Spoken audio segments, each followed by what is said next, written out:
All right, guys, let's do this. What up? It's JoJo on the radio. This is the iHeartRadio Countdown, and I met these guys the most random way ever. Oh, my God. Just walking down the hall the other day, and a couple of weeks later, here we are doing an interview. Beach weather. What is up, you guys? Hey, what's up, man? How everybody. you doing? I'm doing awesome. Give me some names, all that stuff, so we know, I'm Reeve Powers. I play bass.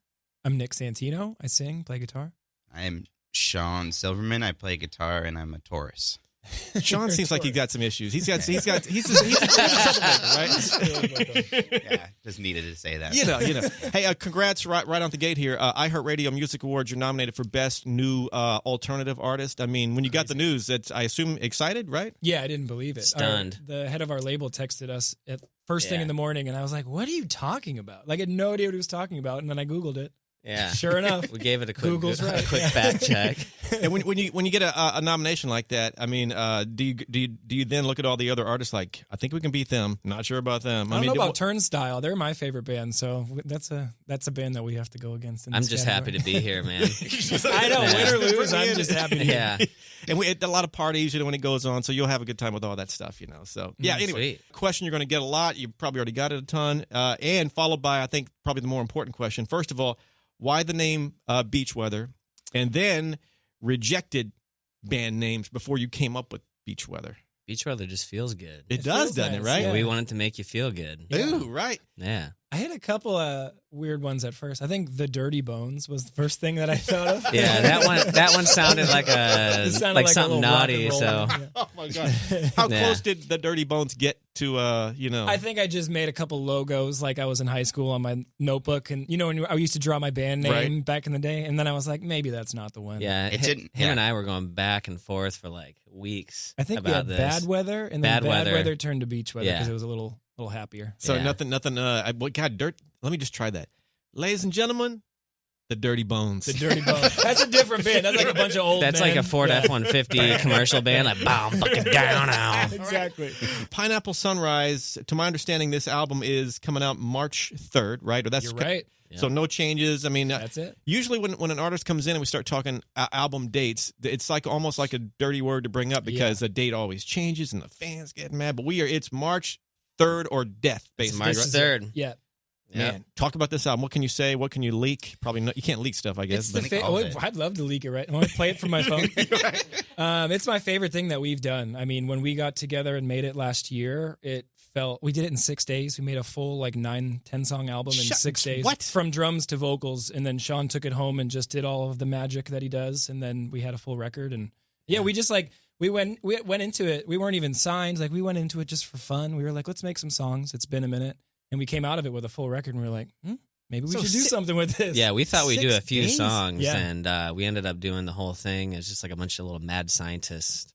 Yeah, we were And then in we're a- like, oh, a record is done. Yeah, we're like a little That's flow cool. state that we were in. I felt like Tom Brady out there just Apparently so. I mean, Yeah. people throwing take. touchdowns. I mean, everybody creates differently, and sometimes, sometimes when things happen, when they're meant to be, they happen quick. I get it, but God, Yeah. 6 days. I mean, Yeah, it was that's crazy. got to be. I mean, some people take years. That's probably way too long. and then it was but- probably like 2 months of Sean at his house late Yeah, nights, Me, Editing. me and my yeah. brother just sitting there listening to the grinding, same grinding parts out. Yeah. over and over Yeah. again. Oh my God, the mixing is just that's The worst. it's.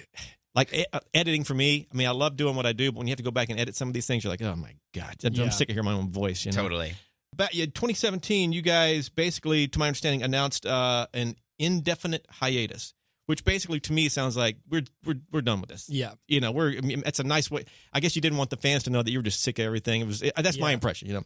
But then you guys, 2022, here we are back and nominated for awards and all this good stuff. What made you drop it, and then what made you guys get all back together? I think exactly what you said. We hit this point where we were just kind of getting not sick of what we were doing, but we were just like, maybe it's time to focus on something else and then maybe revisit this in the future. I just feel like it wasn't in our best interest at the time. And I think it was the best thing we did because we all went home. Like me personally, I went home, I got married, I had 2 kids. Like we all kind of focused on our things almost that we were pushing off for so long with being in a band. Right. Kind of let us come home and center ourselves a little bit. And then out of that, last year we just decided to make some more songs and then made this record, and it just happened so quickly. And it felt like, oh man, it's been 5 years, but it doesn't even feel like it was like 4 or 5 years that we split, Of course, it the felt pandemic- like nothing changed. Yeah, and the pandemic. all been Yeah, there, before the pandemic, we had already started talking about doing another album. Yeah. And then, naturally we had to push that. But And Sean and I wrote the whole album on FaceTime. Like Yeah. over 2 weeks, every day we just jumped on FaceTime. He's in LA, I'm in Boston, and we just FaceTime and wrote like 12 songs. Then we narrowed it down to like 9 or 10. And then we thought we were going to record 3 or 4, and then we just ended up cranking them all out. So. I assume you guys are writing the whole time. All you guys you guys seem like studio rats to a degree. Yeah, I guess you could say that. Sean is definitely a rat. Yeah. I'm definitely a rat. I'd like that on the record. Sean never gets that I'm out. definitely a rat. You never get out of this. You never leave the room. Studio right? rat. Yeah. Yeah. Just rat. Just rat. What are your fans like? They're And the best. I would Very say they're nice. the reasons. They're nice. They're very nice. sweet people. Okay, let me get to where I'm going to then. I love Oh, okay. Part 2. Part 2. All your fans are beautiful, nice, lovely, wonderful people. But every now and then, most bands, artists come across a few psycho fans. Every now and then, they get a little extra. Most of the time, they mean well, But those are some of the best stories. Do you have any psycho fan stories? Yeah. Oh yeah, let's go. Some G-rated ones. Yeah. I can tell a G version of this. Okay. I was out shopping one day and I had a. Going with this. You guys No, have it's heard not the story? It's not going anywhere bad. I was out shopping one day and I had a gal come up to me. I was like 21, 22 at the time. Introduced herself, asked me to go out later. I'm like, sure. And we're like hanging out, and she had me pick her up at her place, and we're in there and we're having a drink, and she takes a photo of me. And I'm like, what was that? She's like, oh, my friends are going to love this. They love beach weather. And I was like, what? Nice. So you I thought was it like, had I nothing to do gotta with the band, right? You thought that was just like, hey, a girl you thought met I'm a hot, nice girl, Yeah. Well, we wanted to hang out. weren't like anything we weren't like popular or anything yet. Yeah, this was, and Reeves, what, 28 now? So this I'm was a 28 handful of now, years ago, yeah. So this is like a while back, and it was. That's when I was like, I got to start being more careful. I was like, my mom told me not to talk to strangers, That's what it is. Moral of the story. I guess I'm kind of going back to the beginning of that story. Like some random girl shows up, you're shopping. Hey, want to go out? Sure. It was just that. I'm 21. I'm like, yeah, I'll go That's out. the game. That's how it works. Okay. Oh man, that is kind of creepy when you think about it. Yeah. On his level, yeah, it's a little creepy. On his part, Yeah. I assume you guys are kind of on the road, kind of touring-ish at all times, But are we on a? not really. No? We've kind of been home, honestly. Yeah, it's been kind of nice. Not yet. This year we'll probably. We're really good at looking busy. Yeah. Yeah, but you're doing well. Hey, so I'm leading to. Are we doing a massive? Because after the success of the couple of singles, and the nominations and all this stuff, and then the album coming out, I assume there's a crazy tour being planned, maybe? Yeah, hopefully by the end we have a tour that I don't know if we're allowed to announce yet, but we're doing something this summer, and then in May, June, we're doing like a bunch of festivals, like a lot of the cool big ones, like Hangout and Shaky Knees and all these things. Do you guys like road life in general? Yeah, I think I enjoy. I don't miss living in a van and eating Chipotle all day, like every day, but there's a lot of cool We parts love you, about Chipotle. being Sorry. We had Chipotle yesterday for Chipotle. lunch. So. I live in a good, van right? and eat Chipotle at home. So. I live in a van down by the river. Yeah. But do you? Okay, so I talk to so many bands that when they're on the road, when you're at home, you want to be on the road. Exactly. When you're on the road, You want to be home. you want to be. Yeah. So where do you guys kind of fall? That's on that? it. You just live in that world all the time. That's how I feel, at least. I feel like when I'm home, I'm just itching to do something with the guys, and then when we're with the guys, I'm itching to get back home. So. Is it the structure? Like, because when you're on the road, there's you have an interview with JoJo at whatever time, and then you got sound check. I just think it's the same thing every day that like gets old after a while, but eventually you're just like, hey, it'd be nice to go home now, instead of like waking up, driving 4 hours to this venue, playing a show, doing the whole thing, getting back in the van, driving to the hotel, waking up, doing, you know what I mean? It gets a little stale after a while. You ever forget what city you're in? Absolutely. I've called Nebraska, like, what was Omaha, I think? Ohio. I remember a long time ago. And immediately just dead crowd. And I was like, that sucks. Sorry. Oh, God. That's that Omaha. That awkward. Yeah. Hey, when you guys are on tour, and I don't know if you guys do this or not, I think all rock bands need to have a hotel alias. Do you guys, have you discussed a hotel alias, or don't say it? Nick Santino, Sean Silverman. You guys, so Reef Powers. you guys need to think of something like, I don't know, because to me, rock bands, especially all artists, it's just part of the music history. You need You're right. a really cool hotel alias. I think I'm going to make mine Tim McGraw. Yeah, okay. And then you'll just get more people coming to your hotel room. Yeah. But then also secretly really bummed to find out you're not Tim McGraw. Yeah. That would be the funnier part. Tim McGraw yeah. looks weird right now. Does he? I haven't seen him in a while. No, I meant like, okay. Like you. You're I haven't seen him in a while.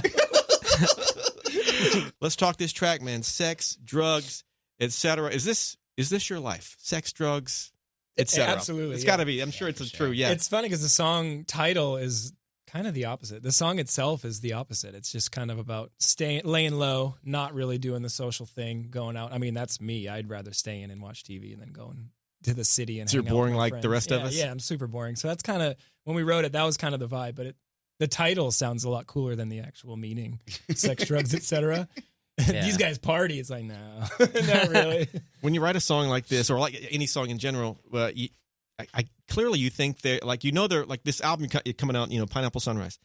You love all the songs, but you don't know which one, you think, but you don't know which one's going to take off. Yeah, Sex Drugs was always the one we loved the most. When we played back in the day, like in 2015, we would end the set with that song, and it didn't seem to go over like as good as as well as the other songs did in the set. And then it's just funny how it spun around, and now it's like, oh, at least it's our favorite song that took off and did this. So because you'll be playing this song until you're 100. I like it. Yeah, there's a couple other ones I would have been bummed if it was that song. But I'm totally stoked it was Sex, Drugs, etc. What do you say? Like, there's some songs you're like, you like them all. Well, like 6 years later, I'm like, yeah, I could not play that one. Oh my God. 2-part question, Beachweather. First of all, the biggest crowd to date you've ever performed for. Like the most people ever. Jimmy Kimmel, right? Oh, dang. That was around the entire world. I guess you could say that's the crowd there, probably small, but the viewing was pretty The nice. viewing, the crowd was very Live good. in person may have been London Roundhouse. Yeah, 2016 or something. That It was a big like one. 3,000 people. That's like the biggest we've played, I think. Is it wild when you have a crowd, and you like when like the moment you have them, like there's got to be a moment where it clicks, unless it just starts from the beginning. But when you get out there, you do your thing, and you realize, man, I've got this crowd in the palm of my hand. It feels wild for sure when you go like, oh, they actually care. They actually care. Yeah. Because we've played shows where nobody cares. So when you do play a show where people seem to care, it's pretty awesome. Like, it makes you feel like you're on a different level, and you just want to give your best performance, and you don't even want the show to end. And then those are the ones that always feel like it's like a 5-minute set.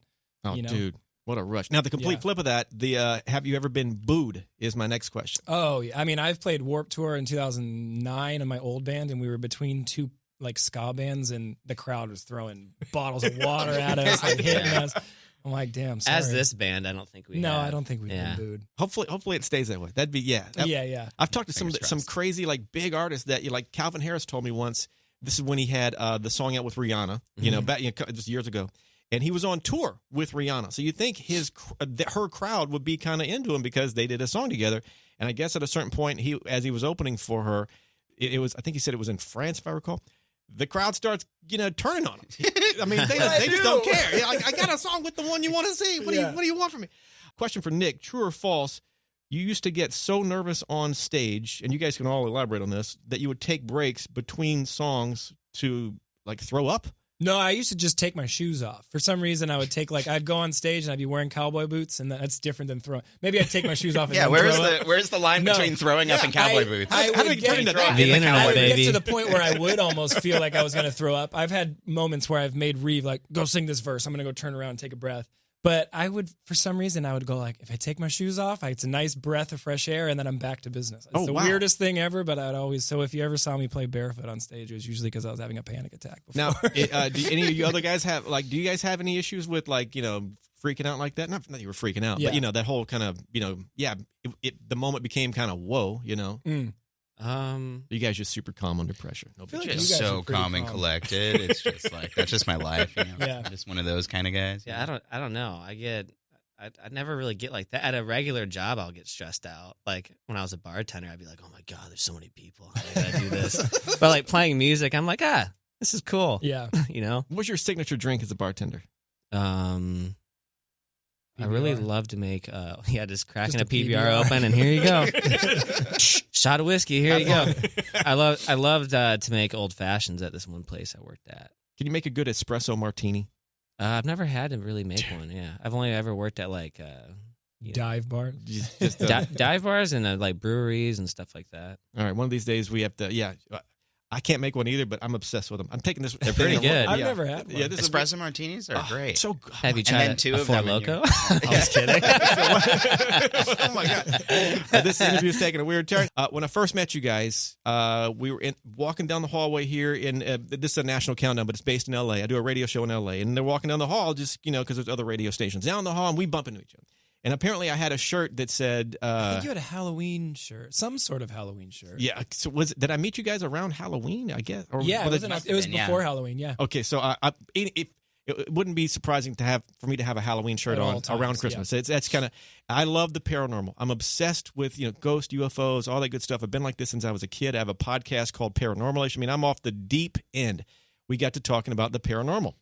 So my question to you is: have any of you Beach Weather members had a paranormal encounter? I mean, I think I had like little things when I remember like waking up in the middle of the night thinking somebody was like a silhouette of someone in the corner Right. of my old house. And then like my wife, when she was my girlfriend, she lived in had a room in like the lower level of this house and had a creepy little closet. And I remember there was all these stories that they were talking about the house being haunted and little things like that, but nothing that's like jumped out and like, stuck with me. I've had like a full exorcism experience where I had someone come to the house and have to like rid the spirits of the house, the whole thing. Really? Yeah. Okay. So that's better than mine. I am not a paranormal activity type of person, but at a house that I was living at the time, my aunt's house, we had this weird thing happen where there was just all this stuff happening where the dogs were barking outside in random corners and doors were shutting and the whole thing. Doors were shutting with nobody around. With nobody around. And you saw this? Yeah. So I was sitting in the L section of a couch and we have giant cabinet doors in our kitchen and I was just me there. And we had a couple of other experiences that had happened that week. And then all of a sudden I'm by myself and all the cabinet doors in the kitchen slammed by themselves. Shut the hell And to the point where we freaked out and we actually had someone come to the house and he claimed that the reason we had this was because we had too many Ouija boards in the house. Interesting. And we said, we don't have any Ouija boards. And then we checked the garage and there were 3 Ouija boards in the garage. I don't know why we had 3 Ouija boards. So and then they made us burn the Ouija boards and then they kind of anointed every door in the house with like stuff. Yeah. I don't know what the stuff was. And then the guy was like, yeah, it's all good now. And the dog stopped barking and nothing happened after that. Weird. Yeah. What the heck? That's the abbreviated version. JoJo, There's more stuff there. That is. There's more stuff there. We're but hearing it's that just, for the first time I together. know, I love that. You guys said, okay, now I have to get into this. for a hot Yeah, second. go for it. You say you're not the paranormal guy. Not at all. Which makes this even more, which authentic. makes I'm us the paranormal guy. Too. Yeah. And I have nothing. Even to this day, like that's the only thing that's ever, I just can't explain it. It really tripped me out. You saw like all the cabinet doors and clearly, I mean, I'm going to state what most skeptics, Of course. You didn't have an earthquake. Nothing. This is Phoenix, okay, everybody? This is Phoenix, Arizona. No big on a burst Tuesday. of wind. Just Yeah. all the doors. Yeah, the whole thing. Crazy. And then the dogs started barking in like corners in the backyard and the whole thing. Like everything that you see in the movies where you go like, yeah, I should probably leave the house. That's I literally left the house and then called my aunt and then Did you have when you saw that? Did you have a I was dang like- heart attack? I was like, hell no. I just immediately left. There was crazy. no part of me that wanted to hang out to see and find out what's about to go down. And So, whose Ouija boards were they? we don't know. Like I swear, I have never played a Ouija board. We had 3 of them in the house. Super weird. That Yeah, is super nuts. They weird. said you have too many. Why do you have more? Why? Yeah. Why 3? Who makes Like, the well, Ouija you know, board? when the Milton second Bradley? one breaks, I know, right? then you get It was the like a third. ghost Grand Central Station in his garage, bro. Like, God. And final question on this, I promise, is was there a backstory to the house or does So there's the backstory. There's a lot more to this story, which we could get into at a later date. But part of it was that my uncle at the time had been visiting. They basically claimed that my uncle had been cursed by some people. Dude, this that story he brought it into gets- the house. Yeah, What the and heck? that's the reason This why is like an it episode was, of Ghost Adventures. I swear, It is, it's a real yeah. thing. Yeah. All right, I need to have you. I'm going to bring you guys on once again the podcast Paranormal. If there's more to this story, Yeah, there is for sure. Okay, we're gonna go. We're gonna go That'd full be on awesome. like next level. I'd love that. All right, You guys seem like the type of band that would have. I love crazy road stories. You guys seem like the type of band that, like, because I've talked to bands that they've lost band members in countries. The septic tank broke on One Republic's tour bus. Just madness. Do you guys have a crazy road story? Equipment stolen, equipment lost. I mean, we've had vans broken into, that kind of stuff. But you get used to that after a while. Kind of, you're like, damn it, someone tried to break into our van in a Cracker Barrel again. But man, crazy. You always have something. What do you have? Random girls picking you up at the mall again. Yeah, right. I have no comment. Well, on this upcoming tour, which kind of bank a couple of things for me. Crazy road stories, save those. Crazy fan encounters, save those. And if you back to the paranormal thing, if you stay in a hotel that has a story to it, or don't look out for this one room, do me a favor if you want. Stay in that room and let me know what happens if you survive. Remember we got stuck in that blizzard actually in Northern California on that one of those tours in 2017. We were coming up over a mountain and then stopped because a truck turned over. And then while we sat on the top of this mountain in traffic for 3 hours, the snow, a foot of snow on the hood of our van. And then it got to the point where it cleared out and we just had to get off the next road. And the next road was this dirt forest road that went one way in, and we had to back down the road with a van and a trailer. Geez. And then when we finally I think we drove 8 miles and just found a motel in the middle of the night, and we're just we were up there forever. Yeah, we just piled all these guys into one room and slept for 4 hours, and then when the sun came up, we just went down the mountain, and then when we got down, it was 75 and sunny. Did you make it to San Francisco? You make it to the gig on the next? We did, yeah. We made it in time, but it was wild sitting in traffic, not moving for 3 hours, and just watching the snow collect a foot on the hood of the van. That's got to be wild to go down a road with, like you said, pulling a trailer and snowing. You just slide dark. all around the place anyways without snow with a trailer. You had to back it up? Yeah, we had to go down the street and then back it up one way in the dark, so there was no lights, just the headlights. I was 22. I'm like, it's been a good life, man. We check out now. It's all good. I'm sure people have done crazier, but that was scary. That's for a second. Nuts. Yeah. Album Pineapple Sunrise coming out March 3rd. Of course, Sex, Drugs, Etc. The song is blown up among other tracks. So get Beach Weather. Get these guys on your radar if they're not already. What album or artist changed your life? I know you were a fan before you're an artist. For me, it was go down the line. Michael Jackson Thriller for me. So that's nice. just, great choice. Yeah, go ahead. Wolfgang Amadeus Phoenix by Phoenix, Aha Shake Heartbreak, Kings of Leon, and probably Room on Fire, The Strokes. Nice. I think Damn the Torpedoes, Tom Petty and the Heartbreakers was mine. And then every Beatles album, of course. Right. You stole my damn choice. Yeah. Phoenix. Yeah. It's also Phoenix for me. We have a Phoenix bond. Yeah. Have you guys, some of these bands you're mentioning, aside from the Beatles, of course, have you met or worked with? Or? Met Phoenix in Florida at 2 of these festivals. Had a little Nerf gun battle with them. Yeah, a little gel pellet. I think it was their crew. It wasn't them, but I tell all my friends it was Phoenix, and they think I'm so cool. Yeah. Could you see too bad it wasn't them. You could maybe down the road do some sort of a collab. I've never cried at a show, and they were playing Rome, and I was like, I think I'm crying right now. It's wild, right? I mean, I've cried at shows, and not because it was sad, just because it's so good powerful, and beautiful, and it's I had that record and. I had a 6 CD changer in my car as a high schooler, and that was I was in there for years. Has anyone ever cried? Do you ever look in the audience at a beach weather show and see somebody crying? And if so, is it honestly, a good cry? I think, but not from sadness, or I just think overwhelming excitement. Yeah. There's been a couple of people like that. That's funny. I'm like, why are you so excited? If you only knew us, come on. Yeah. What do your family and friends? I know we're still kind of early in the bands. You got so many other places you want to go and things you want to do, which you'll accomplish a ton. But there's a lot that's happening now. To date, what do your family and friends think of this success? Me and Nick's moms. They're friends a on lot Facebook now. Oh, yeah? Yeah. They freak out Patty about and Donna. it. Yep. They're Patty and Donna. My mom during Christmas was like, I really like Patty Powers. I'm like, my mom said the same that's thing. That's his mom. We talk so much. I love her. So they love it. They just love bragging to all their friends on Facebook about, look what my son's doing. I'm like, Mom, sometimes I have to tell my mom to take stuff off. I'm like, Mom, you can't post that. We haven't announced Jimmy Kimmel yet. You can't post Jimmy.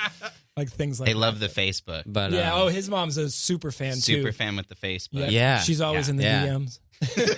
Yeah. But being very supportive, okay? Yeah. Being very supportive. I've seen it happen a lot where bands, you guys get this, a level of fame, and then family friends, some of them get kind of famous, like you're like, mom, she's getting a little famous in her town. Yeah, my Mom's kid very did this. famous now, yeah. Same question to you guys. What's your reaction to this success so far? I don't really believe it yet. Like, it's so wild. Like, I don't even, what do you guys feel? I feel like it I'm changes trying every to day, but be in the moment every single day because, you never know, what life is going to be like. We all kind of learned that the past couple of years. And just being so grateful. I'm just stunned, really. that's really what it is. Yesterday when we got the text about the nomination for the iHeart Awards, I like put my phone down and went and made my kids breakfast and like forgot about it for a second. And then when I went back to my phone, I was like, oh yeah, like it was all over excited again. You know what I mean? It's Right. just like I didn't get used to it. And And it's I like think- surreal. I think that break we took from playing and stuff gave us like this love for making and playing music so much where like all this is so great. Yeah.